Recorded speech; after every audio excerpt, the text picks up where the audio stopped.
কথাগুলো মনোযোগের সাথে শুনবেন প্লিজ। হ্যাঁ, আমি বিশ্বাস করি অবশ্যই ভালো শ্বশুরবাড়ি আছে, যে শ্বশুরবাড়িতে মনে হয় না যে আমি শ্বশুরবাড়িতে আছি, মনে হয় যে আমি আমার নিজের বাবার বাড়িতেই আছি।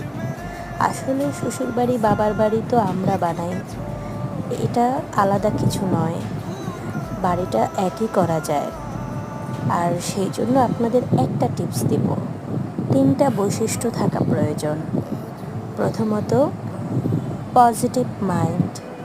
দ্বিতীয়ত, taking little bit of responsibility which you like most.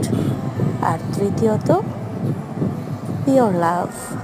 ইনশাল্লাহ একটু ট্রাই করে দেখুন, ভালো শ্বশুরবাড়ি পেয়ে যাবেন। আল্লাহ হাফেজ।